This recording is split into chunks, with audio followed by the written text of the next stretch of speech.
I think there were a multitude of things, like steps to a ladder that helped me get out of that mindset and that dark place, for the lack of a better phrase.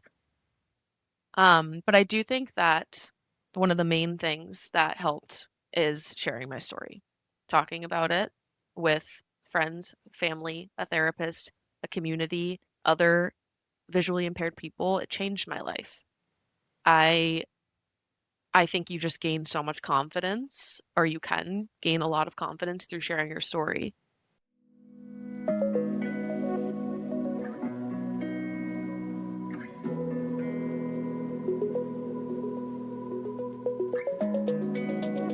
You're listening to Inside Out, a podcast about living well with low vision. Maybe you're feeling confused, scared, isolated, or disheartened about a recent vision loss diagnosis. Or maybe you've been managing your vision loss for a while and now you want to hear from others about how to continue growing and thriving. Inside Out is your supportive space to find healthy and impactful tools to build and maintain a truly rich and gratifying life with low or no vision. I'm Matthew Reeves. I'm a legally blind psychotherapist and rehabilitation counselor. I specialize in helping people adjust to disability through my practice, Integral Mental Health Services in Atlanta, Georgia. I'm really glad you're listening. Please subscribe so you don't miss an episode, and let others in the low vision community know about the podcast so the word can spread to those who might find it helpful. And now, on with today's discussion. Today we're welcoming Eavan O'Neill, a remarkable advocate in the low vision community.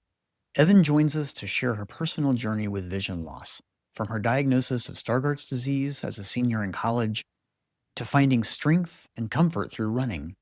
More importantly, she shares the inspiration behind creating a vibrant support system called the Brightside Community.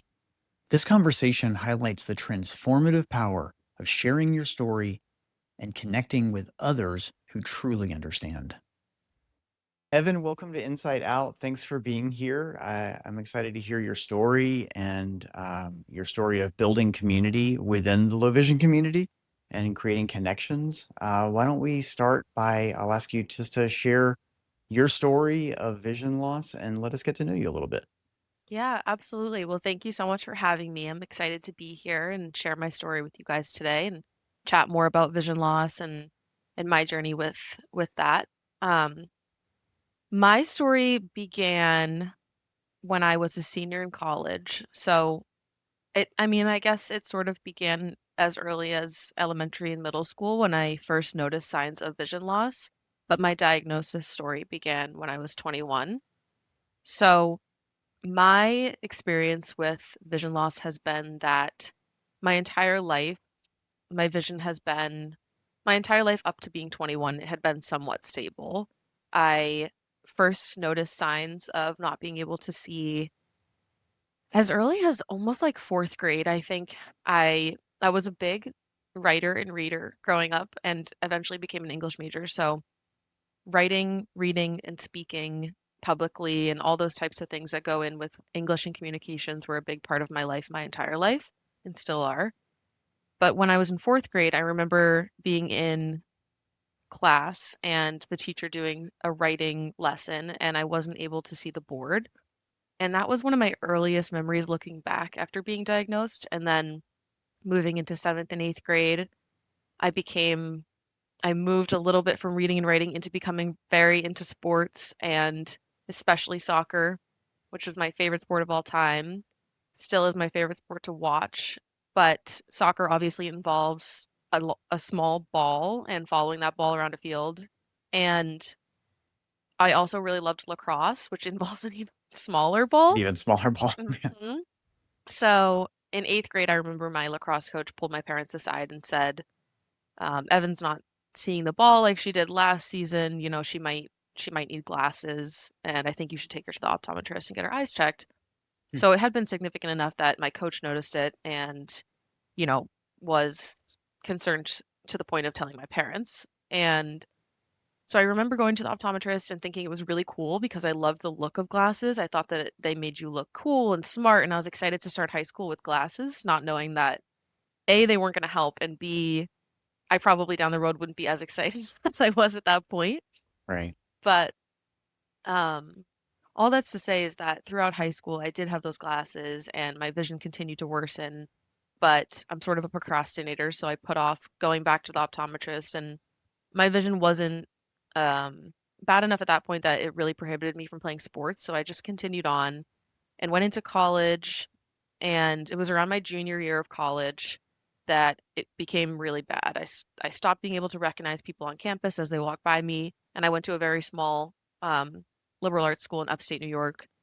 Right. And you kind of knew everyone to some degree. You at least knew most people in your class. And then you got to know people really easily because the school was 2,500 students. And so when I stopped being able to recognize people as they said hello to me and my I stopped being able to see the board even to a worse degree.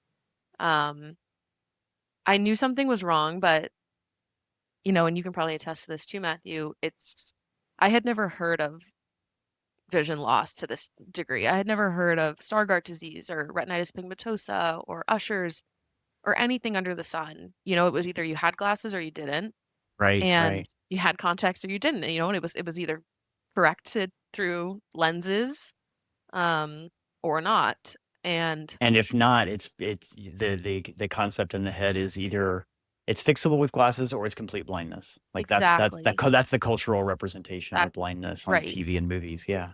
right. That's the stereotypical view. It's like you either have glasses or you have a cane, right? It's like one Right. extreme or the other. Um, which I've obviously now learned that it's very much a spectrum. But Right. when Right. I was 21, during that time of really my vision starting to deteriorate, I went home and for Christmas break and ended up seeing my optometrist that I'd been seeing my whole life. And this was December of 2019. And she said, your eyes keep changing, your vision keeps changing. I don't really know what's going on. And I remember asking her, like, should I be worried? Is it worrying you? And she said, I'm not worried, I'm more just perplexed. And I remember that sentence so well for some reason. Because I'm sure it was perplexing for an optometrist and who probably doesn't see this, every Yeah. day. What was it like for you to hear the expert say, "Well, this is confusing. Like, I don't Like understand this." so scary. But again, like I look back and I'm like, oh, I must have been so scared. And I think I just didn't I wasn't grasping it. Like I said, I didn't know that this could even be an option for me.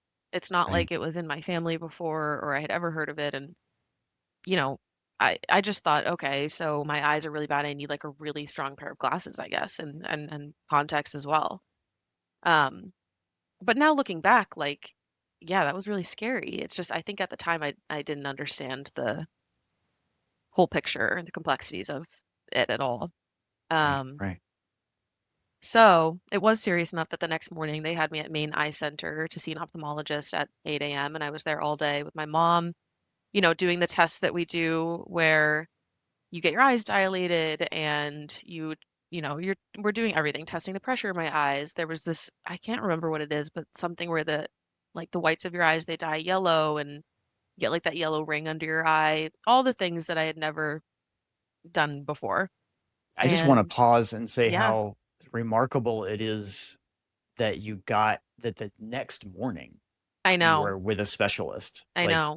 that's in my experience unheard of. That must have also been kind of startling too. Like to go from I'm perplexed to, oh, we're going to get you into a specialist in a matter of hours. That must have Yeah. been jarring.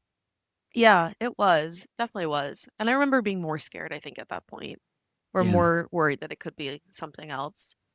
Um, this is so funny. Like, I never say this on podcasts or talk about this, but I remember saying to my mom that morning, like, oh, it's probably fine. Maybe it's just macular degeneration and like it's not a big deal. And I didn't like, now I think back, like, I didn't even know what that meant. I just had heard of it and like probably Googled it and thought, no big deal. It's macular degeneration. Everyone under the sun has this. And so it's interesting because Stargardt's is Yeah. kind of it is a form of macular It, degeneration, but I didn't but not at understand all the not at seriousness. all what was in your head in that moment. No, sir. So it was remarkable that I got to see an ophthalmologist the next day. However, they do not have the equipment in the state of Maine to officially diagnose you with Stargardt disease. So they could diagnose me with an umbrella term that sort of captures everything that has to do with your cones, like under the sun.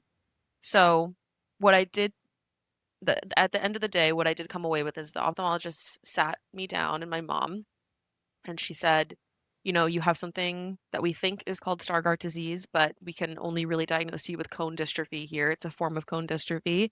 You need to go to Massachusetts Eye and Ear in Boston to be officially diagnosed there. So this is when the waiting period came in to see an ophthalmologist down there. But, Right. you know, she said, all we do know is that you have something that's causing blindness over time, and there's no treatment, there's no cure. Have a great day. And I just remember, like, I think back to that time now and it still makes me so emotional because it's like we were talking about this before, Matthew. Everyone has this experience with an ophthalmologist. It's like the bedside manner is just not present. No matter if you're 7 or you're 70, being diagnosed with vision loss is life-changing, Right. and it's really hard, and it's hard to grasp, and it it's going to affect you forever.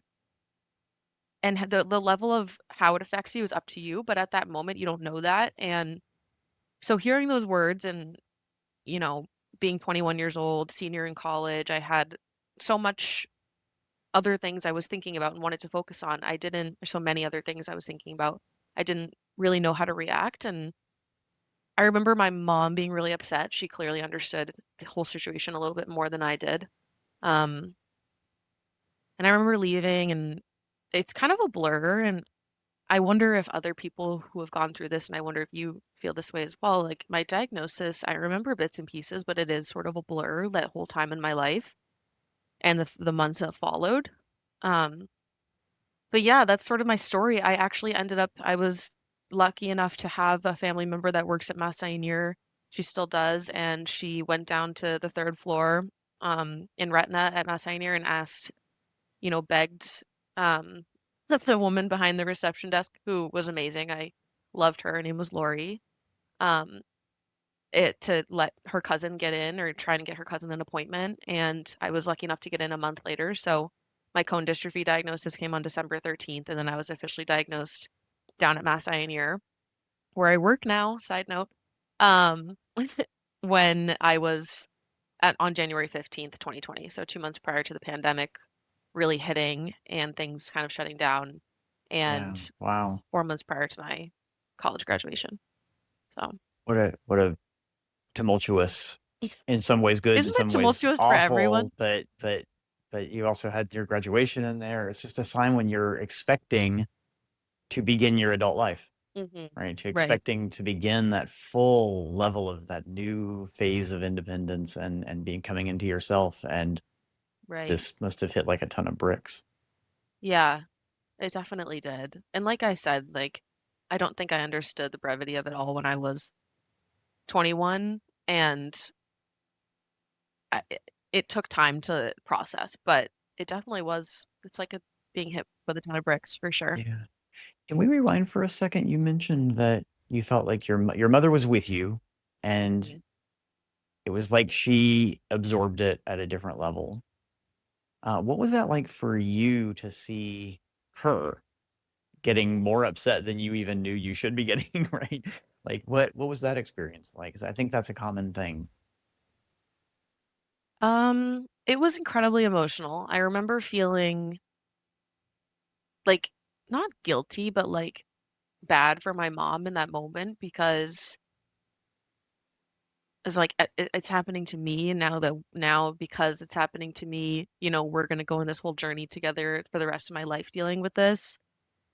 But I think she also obviously felt guilty because she and my dad were the ones carrying the gene, and they didn't know. So it's kind of like a mutual, like, immediate guilt feeling, and also just very heavy emotionally. And I think my mom's been alive longer than I have, and she understood more and was at a place in her life where she might have been able to grasp more what this meant for me more than I did. Um, I think we both didn't know how things were gonna go. You know, she didn't, the ophthalmologist can't really tell you how it's gonna progress. I mean, it progresses differently for everyone, and we know that now, but I think that was a really hard thing to think about for her and for myself. But yeah, sharing that moment with her, like I've asked her now, being 27, and this was 5 years ago now. I ask her now what she was thinking in that moment, and she thinks that she kind of feels like it's all a blur too. And she just remembers being really scared, which is, of Fear. course, natural. Yeah. Fear Yeah. of the unknown, fear of loss, fear of, there's so much to Yeah. fear. Yeah. So much. Yeah. Yeah. So then uh, the pandemic hits and you're Yeah. trying to figure out how to adapt to this and that and a new phase of life all at the same time. How did you navigate that? I navigated it to the best of my ability. I remember going back to school and trying to figure out how to tell people that this was happening because, like I said, it was brand new to me. I'd never heard of Stargardt disease or macular. I mean, I'd clearly heard of macular degeneration because I was throwing that term around like it was no big deal, but I'd never, I didn't know blindness to this degree. Like we were saying, I thought blindness was you have a cane, you have a seeing eye dog, you wear dark glasses, and that's that. Um, and it's interesting because my friends noticed my vision loss and my eyesight s- so much when I was at school. Probably even more so than I did, honestly. They would say, Evan, you're looking above me. Why are you looking above me? And of course, I was looking above them because my peripheral vision was trying to make up for the lack of Right. central vision. Yeah. And they would say, Evan, you just called that person by the wrong name, or Evan, that's not so and so, or um so I think when I told them there was some like guilt and sense of clarity at the same time. And Guilt, guilt for, tell me more. I'm curious about the guilt. What was that the about? guilt was, I think I mean, they had been making jokes about me being blind like my entire 4 years of Okay. college. So that's where I meant guilt. Like, they It didn't went know the from being gist of event. something, It something went from being, offhanded. It's like, yeah, oh, this is a very real thing. Okay. yeah, exactly. Um, Understood. but you know, everyone listened and tried to understand, and before I could even, get comfortable with telling more people and I don't know, ease into like getting all my textbooks on audio or anything like that. I went to the accessibility office once or twice and I planned on going until I graduated. The pandemic hit. So, we all left school like bees leaving from a hive. I don't even know if that's a saying, but like we left as fast as we could and it was a really scary time and I remember looking back now, I it was a blessing in disguise because I think I did not care about school anymore. My academics were plummeting, to be honest, and socially, I felt uncomfortable and I didn't know how to talk about it with people. I didn't know how to process it myself. I didn't have time for therapy. College is an interesting time to go through this. It's your priorities are just all over the place. And so the pandemic coming, although it was a really scary time for the world, ended up being somewhat of a blessing for me because I was able to go home and process it with my family. And It sounds like it was a pause button, not one you pushed, but it gave you a pause yeah, to catch up a little bit. Because being in the midst of college, especially towards the end of college when this was happening, you're right that is a time of just great change and there's much going on and the social is aspects of things are so intense and figuring out how to communicate yeah. disability is that's a long, often a very slow process, a very Hmm. involved and complicated process. And you're in the midst of probably one of the most intense social structures that our society has to offer. Yeah. And so you're trying to figure that out in real time before you even get to figure it out for yourself. So I can understand why, a cosmic pause button felt Hmm. helpful. I can see why Yeah. that would be. Yeah. Yeah. Cosmic pause button. I love that. I'm gonna steal that. Yeah, no, it was. It was. And I think, I also when I went home at that time, I everyone was home, right? So there was no like I had my sisters and we were able to talk about what this meant for me and whether they should go through genetic testing and I was able to process it with my parents and tell my uncles and aunts who happened to all be in the same state. Um, and it is also when I found out how much I loved running, and that changed the trajectory of my life and my story. and my experience with vision loss. So there were a lot of silver linings that came out of the pandemic, other than the, horrible things that it did to our world and um and the sickness that people got and all those things. I think people were able to find little silver linings in being home with their families and not having to be out all the time and be social and be in the world, kind of just like take a break. And it was the right thing for me at the time for sure, now that looking back. Yeah. What were those conversations with your family like? Was that what was the Mm, tone of it? And maybe it was a bunch of different tones at different times, but how did that serve you, having that opportunity to spend time with your family? the conversations with my family were so after being diagnosed, I didn't do much research on my own. They told me that I had Stargardt disease. I understood what that was.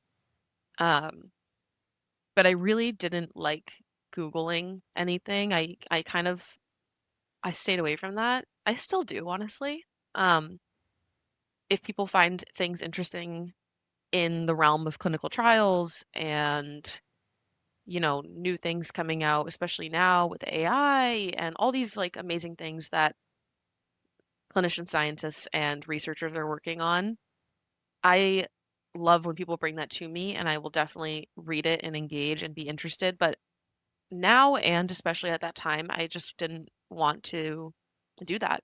I understood that it was happening to me. There was no current treatment and that maybe one day I'll be eligible for a clinical trial and that's all I needed to know. And so I think the conversations with my family were they ranged from things my sisters would find online about it that they wanted to share with me, or books that people with Stargardt disease had written they wanted to share with me, support groups they had found, things like that, resources. It was very like resource heavy conversations. And the conversations with my parents were a little bit more understanding their genetic makeup and how this happened, and then also how we're going to handle it as a family and what I can do for myself and my options with therapy and mental health um, coming above everything because it is of the utmost importance, especially when you're dealing with a incurable um, disease. So they were very like, they ranged in I don't know. It depended on who I was talking to and what the conversations were about, but just kind of processing. It was all processing, Yeah. figuring Yeah. out what was going to be best for us. I'm intrigued by your take on your own research, and Yeah. because I hear from people a lot, it's pretty common to go in the opposite direction and Hmm. really dive into the research and really dive into all the clinical trials and even go beyond mainstream science and into people who are offering cures that aren't backed up by the peer review process. Um, a lot of people really find a lot of comfort in that, Hmm. and you're saying you went in the opposite direction. I'm curious, what was it about the research that felt like it was not helpful to you? That's a good question. This is something I don't talk about that often. And I will say in 2020, and for the first 2 to 3 years of my, being diagnosed and going through this, I really was not interested in reading anything. And I'll explain why. But I will say now, especially because I work at a hospital that does research for blinding diseases, and is on the cusp of curing so many of these things and doing such important research, I will say my thoughts around it have changed, and I do pay more attention to what's going on because of my work and because of my personal life. Mhm. Obviously it touches me personally and professionally, but I and I engage more in, webinars that of things that are happening in the Stargardt space and the RP space in different countries and in the US. And so it definitely has changed, but I think in the beginning, the reasoning behind that is that I I don't know. I think being visually impaired has completely changed my life and that it makes me who I am. I have a completely unique, literally and figuratively, perspective on the world now because of this. And I think if there's a cure one day or there's something that will stop it, I'd be interested in possibly looking at it, but I'm not, you know, I don't feel that I need to. And it's interesting, like, saying that because I know so many people have different views on this that have vision loss, and some of my visually impaired friends are really interested in finding a cure, and some just are not interested at all, you know? It's this is who they are, and it's made them who they are. And I think I fall somewhere in the middle, which is probably why I'm not super interested in researching any type of alternative medicine or any type of anything. I am who I am, and I'm fine with that. And I trust my physician to tell me when there's something that I could be eligible for, and maybe I'll look into it. And that will change my life. And if it does stop my vision from progressing, that's great. I'll still be visually impaired, but it'll stop my vision, and that's wonderful. I don't bank on it. I don't want to base my life banking on it. Mm. I'm happy the way I am. I wonder if there was some part of you early on in the process that had to use the challenge the word vision here, but had the foresight, I guess is a better word, Yeah. to imagine how this experience would strengthen you and help you define yourself into something that you're really proud of. And so there Mhm. wasn't a need to change it. There wasn't a need to scramble to try and find the hidden cure that nobody is offering up. I wonder if Yeah. there was some small part of you that kind of knew that maybe there was some strength that could come from the experience. Yeah, I think so. You know, I think it was a mix of things. I think in the beginning, I didn't want to handle a lot of it. I was really down for about a year and depressed. I didn't want to focus on it.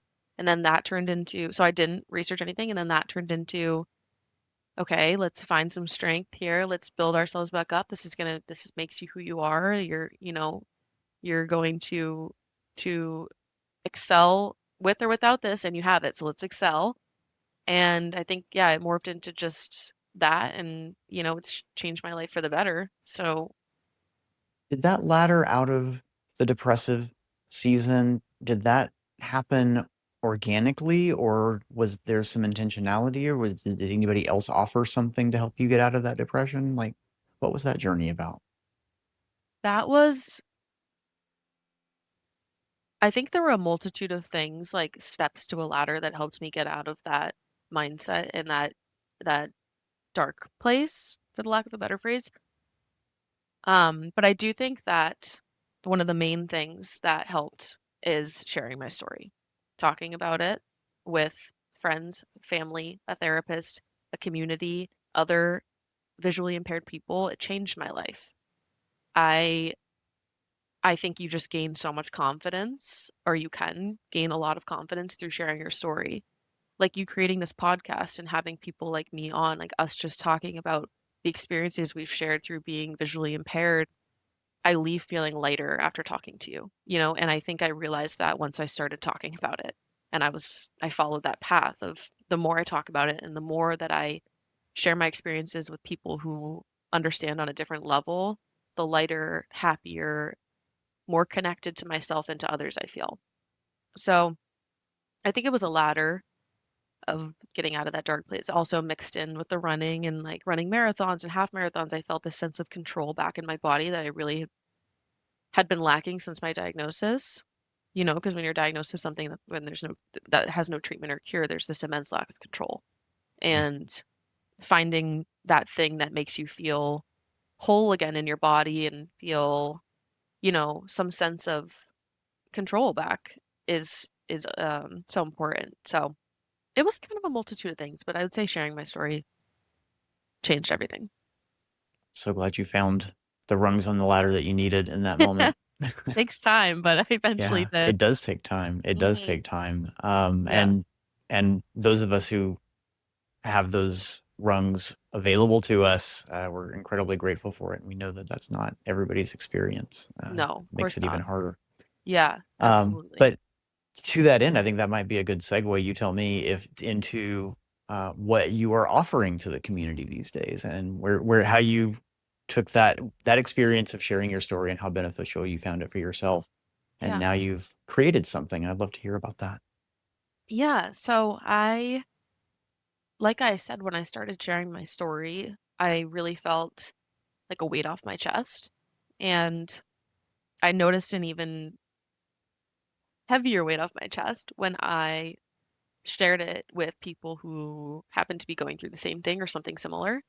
So when I was able to connect with people who had Stargardt disease or RP or any type of degenerative vision loss, I just they just understood on a different level, and that's nothing against my loved ones who listen and learn every day, and my parents and sighted supporters, as I like to call them. I think they really they're great listeners and they try their best to understand. I just think that there's another level of understanding when you talk about it with someone that is also going through it. Um, so realizing that feeling that I had and the importance of those conversations, I sort of toyed with the idea of starting a little support group to talk to people because I knew how much it would help me, selfishly, and I wanted that feeling to be felt by others who were going through this as well. And I thought that maybe it would help them as well. So I was at my year appointment at Mass Pioneer, and there's a eye chart there. And the eye chart, instead of having a giant E, there's like an eye chart in the waiting room. So it's not a real eye chart in the room where you're examined. It's in the waiting room, and instead of a giant E, it's a giant B, and it says, or a giant A, excuse me, and it says always look on the bright side. And it's always been there. It still is there. I go down and see it sometimes when I'm at work. My dad said that would be a great, name for a support group. So shout out to him because I stole the name and I started Brightside and I reached out to probably seven-ish people that I'd connected with online throughout the past 4 years of having Stargardt disease or being diagnosed and having it, and asked if they'd be interested in joining a support group run by me, who's not a licensed clinician whatsoever, but has some experience um, or my dad is a social worker and my mom works at a nonprofit for youth in Maine. So they have some experience running group sessions and helped me with the process of learning how to facilitate something like this. And so anyways, I did my first meeting in February of 2024 with about 7 or 10 people. And it's now been my it's turned into the Brightside Community. It's a nonprofit in the making, and it's been running for about 2 years now. And there's about 150 members now, and we meet twice a month over Zoom, Sundays in the middle of the month and Mondays at the end of the month, and I facilitate them, and it's become my lifeline. Congratulations on building something. Thank That's you. really Likewise. exciting. Likewise. You built this. Amazing. So, I likewise. think I think when we go through difficult things, and this podcast is about vision loss, that particular difficult thing, but I think it's so easy um, to get stuck, you know, Yeah. and building something and creating something proves that we can still impact the world. We still Yeah, matter. Yeah. absolutely. Absolutely.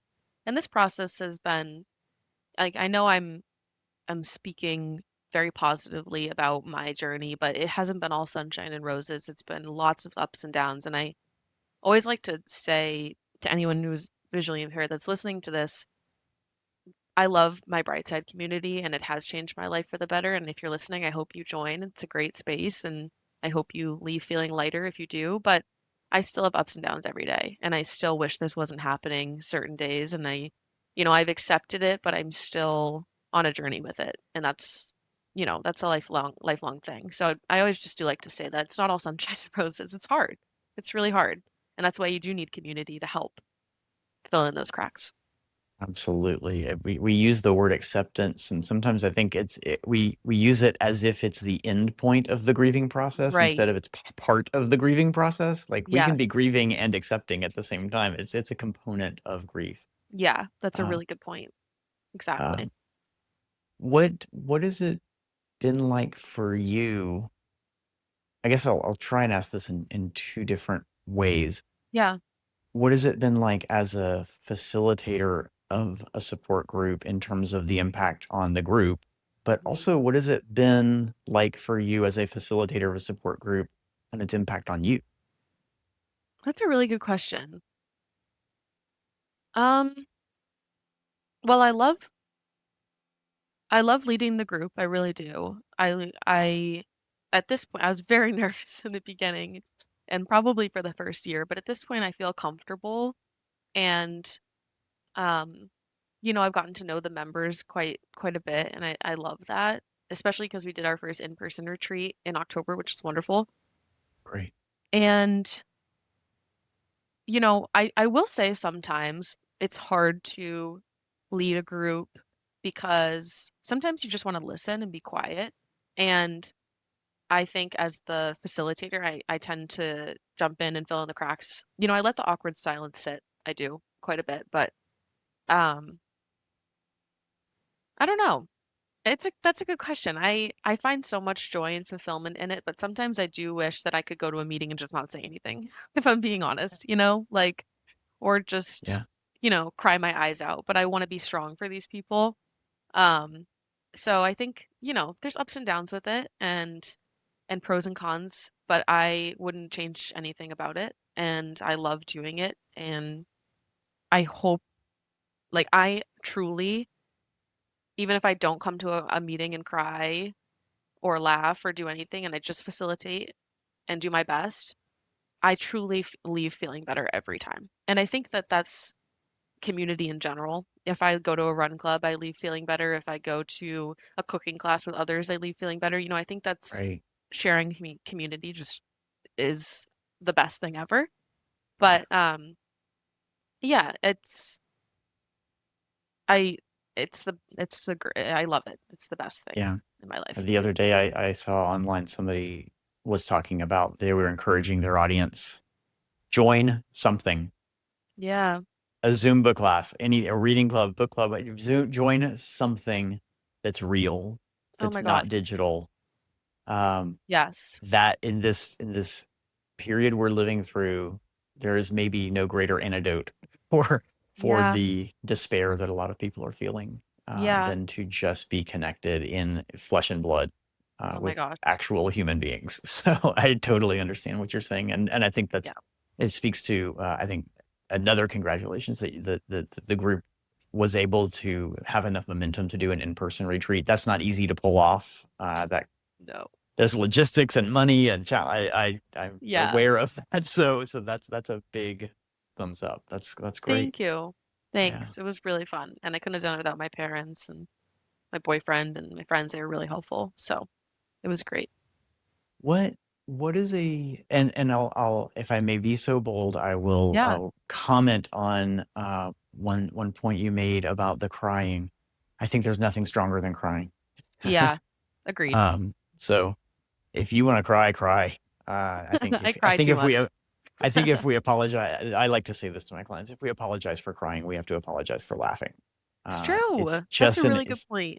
it's just an expression of emotion, and it's stigmatized in our society, and I don't think that serves us well.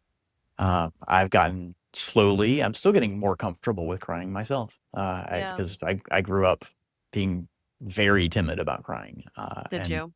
very very, and I still there's part of me that's still very uncomfortable with it, but I'm trying to remind myself that that's part of me and it's part of Yeah. all of us. It's very human. In Yep. fact, it's unique. It's uniquely human. Yeah. And so why not embrace it? There's no, Right. just because somebody tells us we should be ashamed of crying doesn't mean we should be ashamed of crying. No. And you So shouldn't ever. yeah, No. yeah. I So think too with this, it's like you're carrying so much every day, and you understand this, Matthew. You wake up and look in the mirror and you can't see yourself, and you go to work and look on a computer and you can't see it. You go take the subway to get a snack or a coffee and you can't read the signs. Like every day we go through this and we are adapting and there's not a single part of our day that doesn't affect us with our vision, usually. And so we're carrying that all day. It's like, how could we not cry sometimes and just like let that go? You have to let that go in some way. You have to release your emotions. And I'm a very emotional person and grew up in a very emotionally open household. And so I cry a lot, but I do feel like a physical release. And that's what I think is so important. It's like, this is really hard. And, we're doing it. We're rock stars, but you got to let it go sometimes and just yeah, cry it out. that pre- that pressure of every decision point in our day becoming a logistical challenge, which I think we Right. talked about in a previous episode, it that becomes a pressure cooker Yeah. of of I mean, the metaphor I like to use a lot is it often feels like we're playing advanced chess every Yep. moment of every day. Yeah. That So is true. exhausting, Hmm. and it only makes sense that sometimes we need a pressure release valve. And Yeah. sometimes that's a conversation, sometimes that's a ball session, sometimes it's a romantic comedy, sometimes it's a good book. Yep. It could be anything, whatever suits any given person. Um, Yeah. but Yeah. that Exactly. includes a bout of crying. Yeah. Yes, it What does. True. what is a typical Brightside session like? What can people, if people are interested in joining up or trying the community, what might they expect? That's a great question. So you get on the meeting, and usually I let 1 to 2 minutes for everyone to join, and people trickle in throughout the meeting. But in the beginning, I do a brief intro on myself and Brightside and why I started the group, very quick. And then we will go through introductions. So when the group's larger and smaller, I try to keep the introductions short and sweet. So your name, where you're calling in from, what type of vision loss you have, anything else you want to share with the group, really. And then what I'll do is I'll call on everyone. So I have my Mega Zoom on, and I'll call on who's next so that people don't have to, worry about like where they are on the screen or whatever. They can just join and be. I also have a disclaimer that if you're here to just listen tonight and you don't feel like chatting, just shoot me a side message and I won't call on you. And you can just, stay camera off if you want or camera on and not participate. That's totally fine. I also always do a little disclaimer like this meeting and this group is here for you and it is what you make of it. So, don't feel like upset or guilty if you come to one meeting and then don't want to come again. Like it's really this is your space. And then I after introductions briefly do a overview of the group norms and ground rules, which are two things, confidentiality and the golden rules. So, what's said in the group stays in the group. I love when you share that you're a part of Brightside and I would love for you to invite any of your visually impaired friends to the group to try it out, but what anyone shares in this group is not to be shared outside of the group. It's a sacred space and it's a safe space for us. And then the golden rule, which I would never, allow an individual to be in the group that wouldn't follow the golden rule. And we all are under this unique umbrella of going through vision loss, so it's very clear that everyone is treating everyone the way they want to be treated. But usually I say that as well. And then I let the awkward silence sit and I say, guys, I'm gonna let the awkward silence sit. We can chat about what we want to chat about tonight. If you want to bring something to the group, please do. And sometimes be sitting there for like 2 minutes and no one will speak, and I'll still let it and people will eventually speak. And then if people just really don't want to, I'll have like a prompt sometimes, but normally within the first 10 seconds, someone's jumping in with something they want to ask the group or a question. It just depends on who's there. And then we'll chat for however long until 9 p.m. So sometimes it's like 30 minutes, sometimes it goes to 9:15, it's like 45 minutes. Um, and the conversation flows pretty seamlessly, I've found. Um, whether we're touching on one specific issue that someone's having at work, and then we talk about dating or families or holidays. Yeah, it flows. So, and then we'll wrap up the meetings by we always end on a positive note. So I'll prompt the group to end and I'll say, like we always do, we're going to end on a positive note. So just share something good or if you want to, you can come off mute and share something good that happened to you the past week, month, or something good that is coming down the line. Doesn't have to be vision loss related, just anything in your life that you want to share with the group. And then we all say goodbye. Something to celebrate. Yeah. Yeah. Yeah. What have you that sounds like a great group, and I love the awkward silence. That's Yes. because I love how you are calling it what it is, and because that Right. takes some of the awkwardness away. Like Yeah. everybody's feeling it, you're not alone. Right? We'll just acknowledge it. Yeah. Yes, And exactly. then it makes space for whoever has something pressing on their heart that they just need to have a space for. You're making it. And I think that's Yeah. beautiful. Thank you. Um, what kind of what dynamics have you seen growing in the group or shifting in the group over time? Or maybe what feedback have you gotten Mm. in terms of the impact of the group Hmm. from participants? I've gotten lots of different feedback. I'm open to all like constructive criticism, everything. Like obviously, I started this just because I wanted to have something like it for myself, and so it's really like it's a grassroots like thing in the making. So I love feedback, and I've gotten all sorts of feedback, and things I've noticed are that people love the in-person stuff. So, and that's of course it's like you said, like going to anything in person community based is so important right now, and people love that. So I tried to cater to that with the retreat, and I'm going to try and do more of that in the future. Um, I got the feedback that people want more opportunity to chat at different times because 8 p.m. Eastern time can be difficult for some people. So that's why we added the Sunday session. So that was actually not a me idea. That was one of my group members' ideas to start a Sunday meeting at 3 p.m. so people in other countries and different time zones can join. I've gotten the feedback that the group is too positive and that we're laughing too much about like being blind and like that, sometimes it needs to be taken more seriously. I've gotten that feedback, so I take that into consideration. Um, I have noticed a lot of them have become friends outside of the group, which is my favorite I thing. love hearing that. I know, it's the best.